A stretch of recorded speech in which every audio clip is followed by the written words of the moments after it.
Ladies and gentlemen, presenting our star performer for the night, the fabulous Fritzy.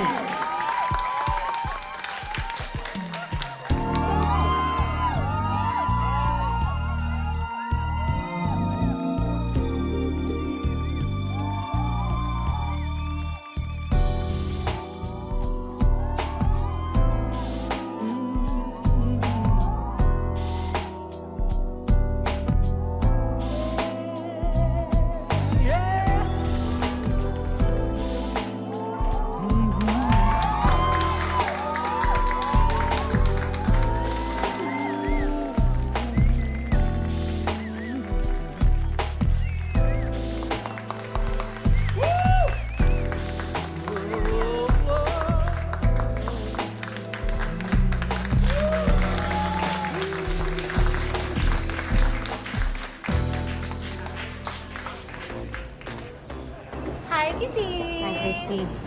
Hi. Opo!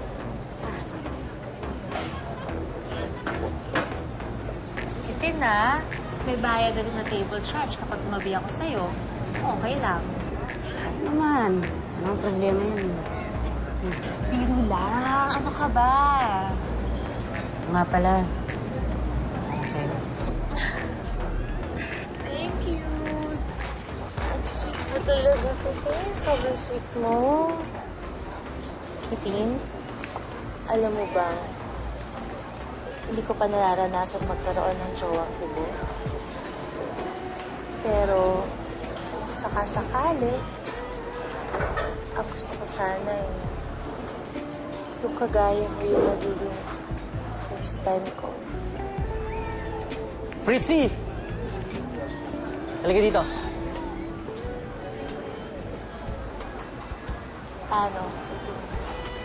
Isa ba na tayo minsan, ha? Bigay ko sa'yo bago kong number. Ito, may ballpen ako.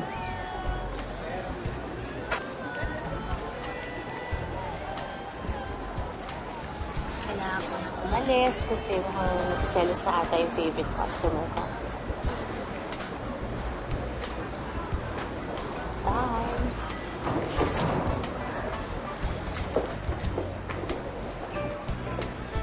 Hi! Ano? Saan ka ba pupunta?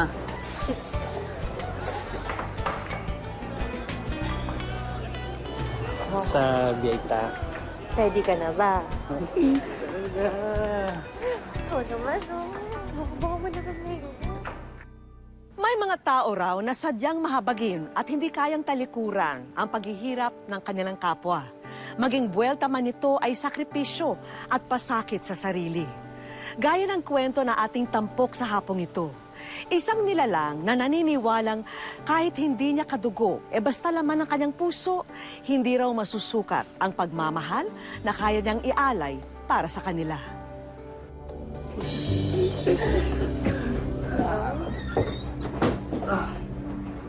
Sino ba yung tibo mo kausap doon? Nandiligaw ba sa'yo yun? Wala yun, no. Don't tell me nagsiselos ka. Pinaglalaroan ko lang yun. Obvious naman kasi na patay sa akin yun. Siguraduhin mo lang, ha? Oo naman. Ikaw pa rin ang favorite ko.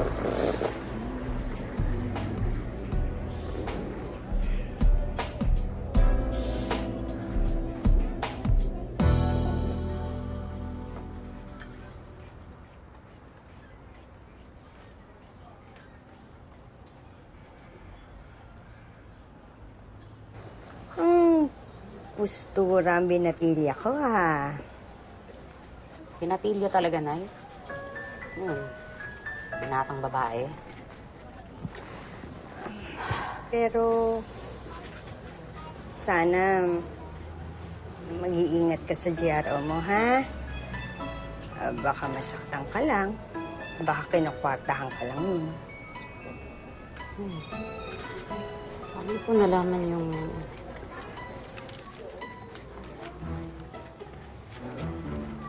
Ito, nakita ko to sa mga gamit mo na nagliligpit ako. tinawagan ko yung number. Sabi, nightclub. Después, GRO. Grabe ka naman, Nay. Like mo pang detective. Hoy, tsaka ano dadala kang kondom. Nay! Si!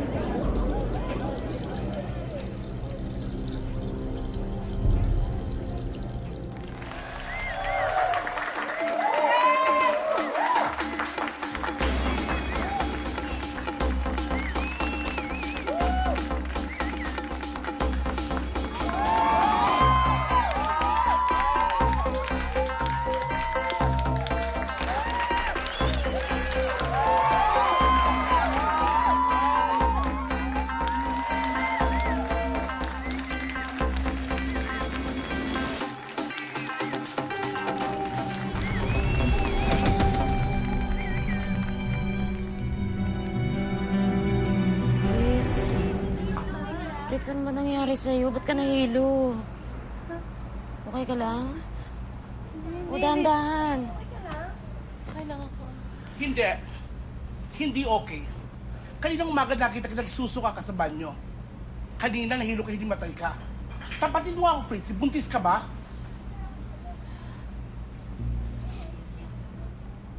Di ba kabiling-bilin ako sa inyo kayo papabuntis sa customer? Kasi wala akong balak mag-alaga ng buntis dito. Ipunin mo ng gamit mo.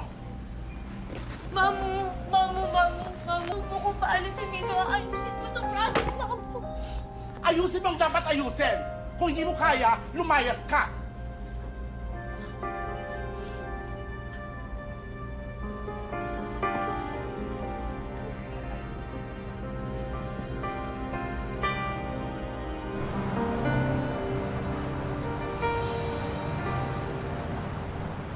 Ano yung sinasabi mo kanina na aayusin mo? Ano yung aayusin mo? Kiti naman, please lang. Tulungan mo naman ako ipalaglag to. Bakit palaglag ang pinagsasabi mo? Teka lang, pag-isipan mo yan. Buhay na yung nasa tiyan mo. Eh, akala ko ba kaibigan kita? Bakit ayaw mo kong tulungan? Tulungan kita sa ibang bagay, pero hindi sa pagpatay dyan. Eh, wala kang palang kwenta eh! Fritz! Oh, Magno, ayusin mo mabuti yan. Linisin mo mabuti. Parang wala naman kayong ginagawa. Dito pa, oh. Hi, ma'am. Ikaw yung kaibigan ni Prince, di ba? Opo, madam. Pwede ko siya makausap. Kaalis niya lang, nag-advance ng pera. Padagdag sa doktor, pambayad. Magpapacheck up po siya. Check up, check out ng bata mula sa tiyan niya. Oh? Ano yung magpapalaglag ho siya? Kasi naman ang tigas ng ulo ng kaibigan mo. 2 buwan may kita pala yung tiyan niya. May laglag yon. Kaso porsigidong laglag yung bata. Ma'am, asan ho siya? Baka alam niyo kung nasan siya. Bigyan niyo naman ho sa akin yung address. Oh, bilisan mo para maabutan mo.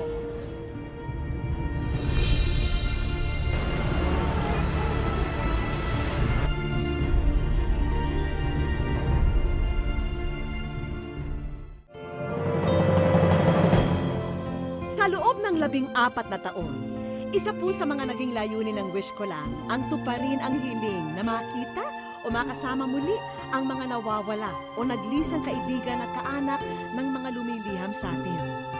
Ngunit sa bawat na pagbubuklod nating mga kapuso, hindi ito magiging posible kung hindi dahil sa mga nakibahagi para sila'y magkita.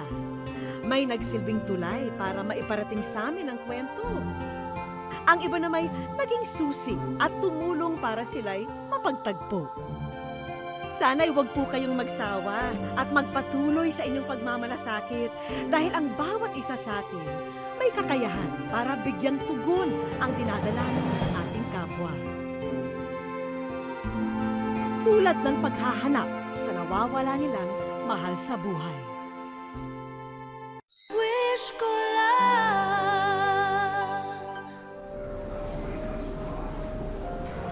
Ano ba, Iha? Itutuloy ba natin to, Ibuka mo na tong hita mo nang matignan na kita. Ano, Iha? Ready ka na ba?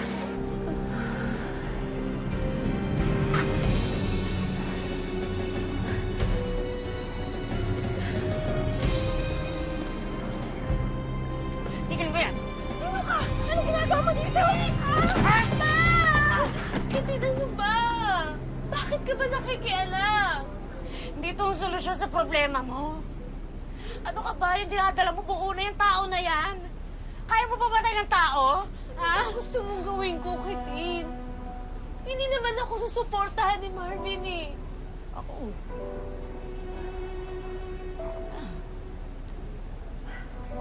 Ang bubuhay sa inyo. Tumira sa bahay namin. Alagaan ko yung anak. Alagaan mo yung bata. Yan na.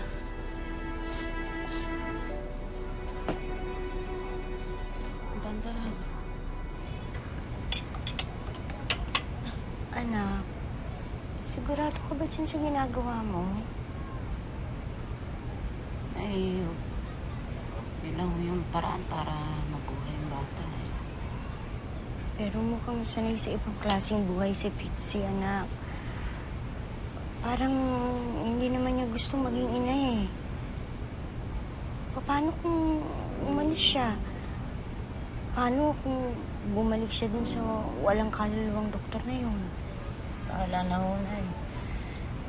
Basta sa ngayon, at least okay sila ng bata. Sige na nga, bahala ka na. Thank you na eh.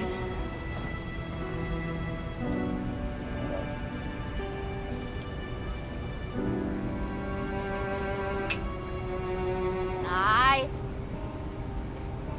Fritz! Ito na ako, may dala akong pansit. Kain na!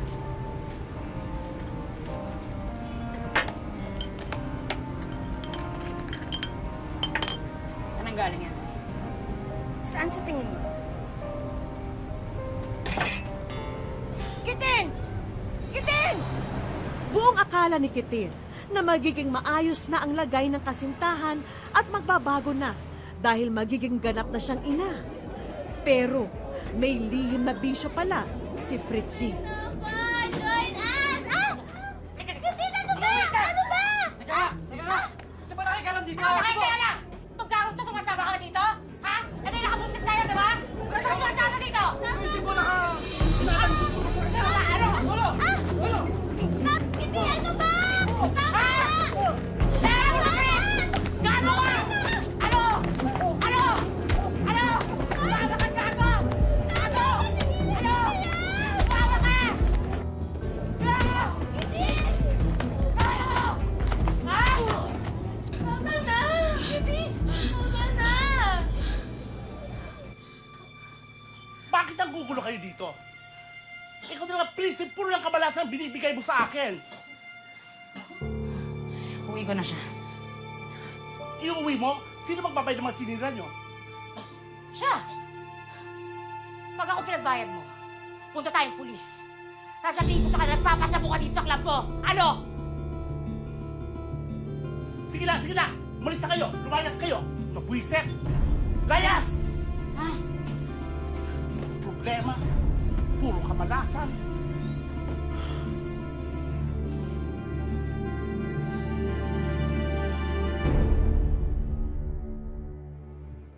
Isang mensahe ang ipinarating ni Marilyn Katunaw sa aming Facebook page. Wish niya raw ay mahanap ang kapatid na si Philip Katunaw, 41 taong gulang.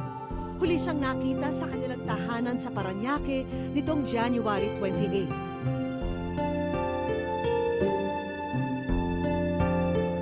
Taong 2014 naman, nang huling nakita si Benji Competente sa kanilang bahay sa Caloocan.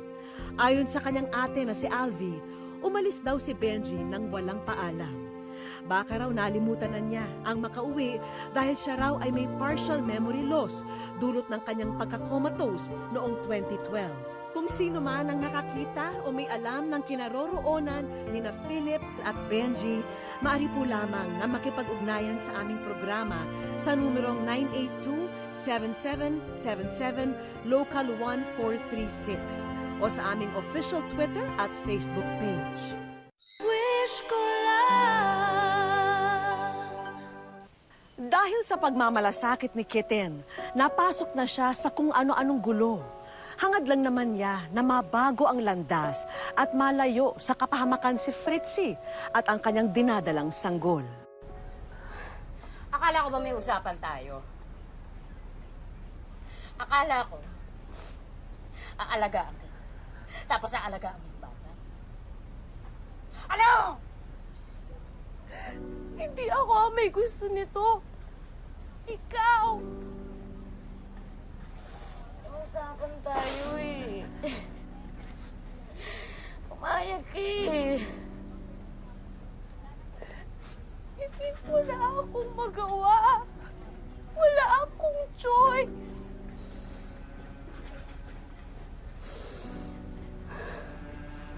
Akala ko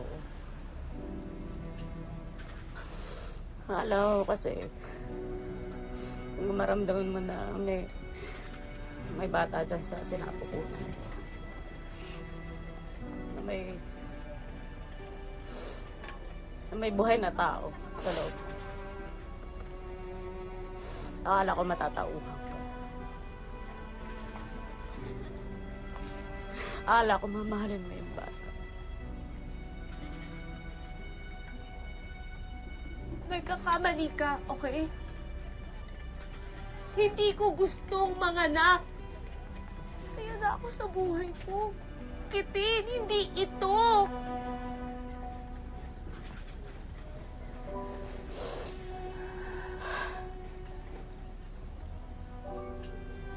Sige. Ganito na lang. Bago tayong usapan. Kapag kapanganak, pwede ka lang lumayas dito. Ha? Pero bibigay mo sa akin ang bata.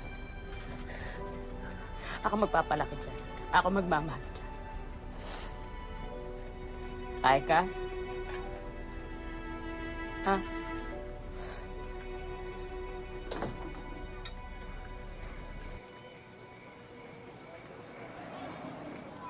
Makalipas ang ilan pang buwan, nagsilang ng batang lalaki si Fritzy.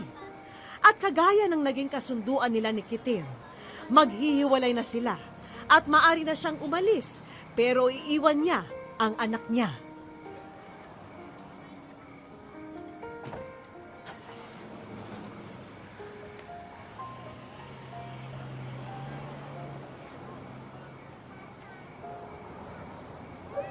Hindi pa ako nagkakaroon ng buong pamilya na yun. Akala ko po ito ng pagkakataon. Anak, hindi naman kailangan ng isang pamilya. Palaging may tatay, may nanay, at may anak. Basta't nagmamahalan tayo, buo pa rin tayo. At mahal na mahal ko kayo ng apo ko. Apo.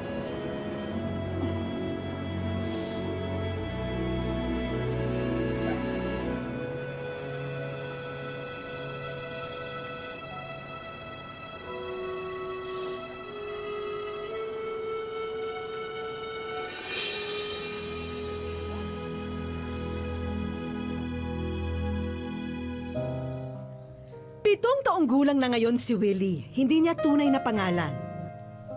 Ang batang itinuring na ni Kitten bilang sariling anak. Bagamat may mild autism ang bata, handa si Kitten na pagsikapan ang kinabukasan niya. Lahat po ng ginagawa ko or pinipili ko is para kay Willie. Hindi po ako pipili ng para sa sarili ko kasi mahirap magkamali. Kapag binabay kita ng toys, gaano mo o kalab? Pinakamarami. Maalis si Papo sa work, gaano ka nalulungkot? Namimiss mo ko. Bakit? Kasi hindi ka tumatating.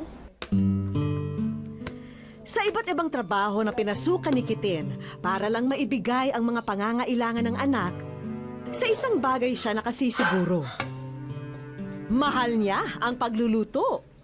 Sa totoo lang, hindi ko po alam eh. Hindi ko po maintindihan Pero kapag nakakarinig ako ng kalampag ng kaldero, tunog ng kalan, tapos pag tinitikman ko yung pagkain, para na lang pong puzzle, ang dami ko pong naiisip. Tapos, hindi naman po ako aral. 1 to 100 daw. Ilan daw love mo kay Papa? 100. 100? Love you, Papu. Papu, Papu. Yes, Papu. Thank you na.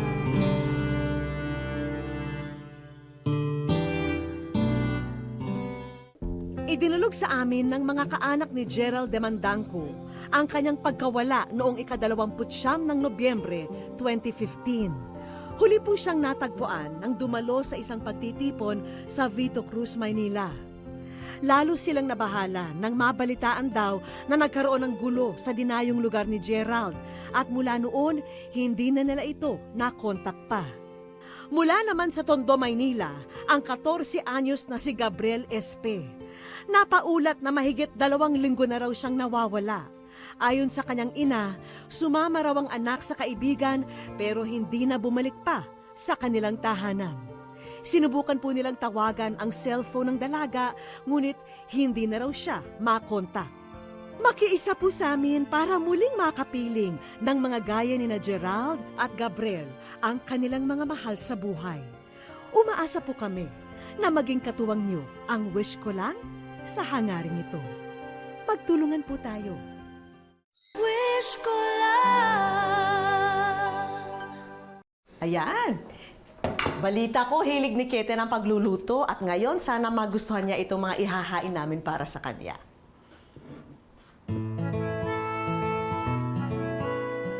Bilang treat kina Kitin at Willie, niyaya namin sila sa isang staycation sa isang hotel. At sa loob lang ng ilang minuto, malalaman na rin nila ang totoo.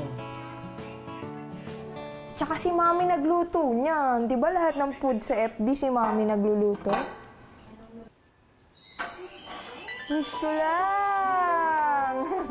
Welcome! Welcome sa Wish Ko Lang. Ay, ito si Willie, kamusta? Alam mo, ang ganda-ganda ng kwento niyo. Ay, thank you po. Ha, naku, welcome sa aming programa. Ito ang aming munting sorpresa para sa inyo. Sana magustuhan niyo. Sana nasurpresa kayo. Oo, naku. Ang ganda-ganda ng kwento niyo. Dahil talagang isang bata na hindi mo talaga kadugo, Opo. tinanggap mo ng buong-buo. Opo. Bakit mo ginawa yun? Siyempre po kasi po galing po din ako sa broken family. Tapos same din po, may stepfather din po ako. Tapos yung father ko naman po yun na biological, hindi ko pa po nakikita since nung pinanganak po ako. So, anong naging effect sa buhay mo? Mahirap po. Kasi lesbian ka po eh. Siyempre, naisip ko po nung una, kapag po tinatanong ng mga tao, ay instant, parang instant kape. Instant kami.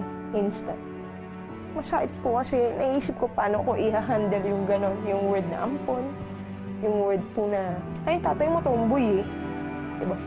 Di naman yan yung tatay mo, yung mga gano'n pong pangangantsaw. Naisip ko po, kailangan ko pong maging matapang para sa kanya. Siyempre, pag nakikita mo siya, Blessing po sa akin kasi naisip ko rin po. Kasi nung dumating siya sa buhay ko, parang sunod-sunod yung direksyon eh. Mas lalo pong naging maganda yung tingin ko sa buhay. wala ka pinagsisisihan Wala sa po. desisyon mo. Wala Kahit po. na binanggit mo na marami ng paghihirap, wala kang iniisip Wala po. Wala po.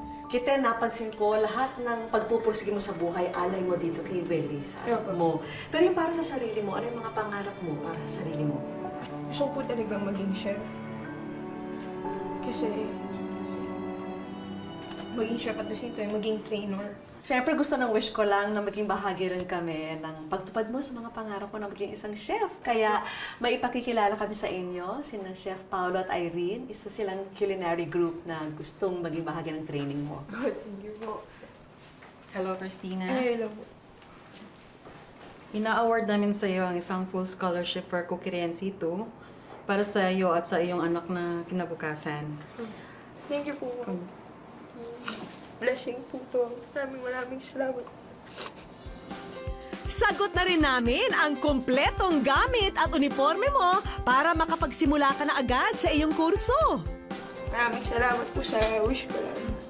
Kasi marami pong magagawa sa akin. For sure po. Lalo ko pa pong pag-iigihan. Thank you po. Thank you po, sir. At ito naman, galing sa amin isang munting souvenir ng pagkikita natin ito. Yan. Thank you po. Para sa inyo ni Willie yan. Wow. Para maalala niyo yung ating programa. At nakapag-inspire din kayo ng maraming tao. Maraming salamat. Isinama rin namin si Kiten sa isang organisasyon na maaring makatulong sa kanyang pag-aalaga sa kanyang anak. Hello Kitten! Kamusta? Ako si Grace Adviento. Dito ako sa Autism Society Philippines. Kami ay mga group dito ng mga parents na nagvo-volunteer kasi nais namin tulungan ang mga parents katulad mo kung saan ka namin pwedeng ma-refer nang makatulong kami sa anak mo. Ay, thank you po. Opo. At may dagdag sorpresa pa kami para sa kanya. Good evening, magandang gabi. Ako po si Teacher Chris Hilo. Kinontak po kami ng Wish Ko Lang kung willing daw po kaming magbigay ng free therapy sessions. So we're very happy to do this naman po. So we can guarantee you 8 free therapy sessions. You're welcome. Ito po, pagka na lahat natapos niya na, hindi na po ako ganun kakaba-kaba. Na mag-isa siya, makukulong ulit siya sa isang cage. Kasi hindi ko siya nagsasalita na ulit. Yun lang po, yun lang. Kung isang biyaya si Willie sa buhay ni Kiten, napakapalad din ni Willie. Dahil isang maalaga na ina at ama ang buong pusong nagmamahal sa kanya. Matagal nang batid ni Kiten ang kanyang silbi sa buhay at ito ay ang magmahal. Lalo na kung ang usapin ay ang pagmamahal niya bilang ina sa batang hindi man karugtong ng kanyang puso ay kaugnay naman ng kanyang puso. Ako po si Vicky Morales at ito po ang Wish Ko Lang. May sorpresang naghihintay sa'yo kaya't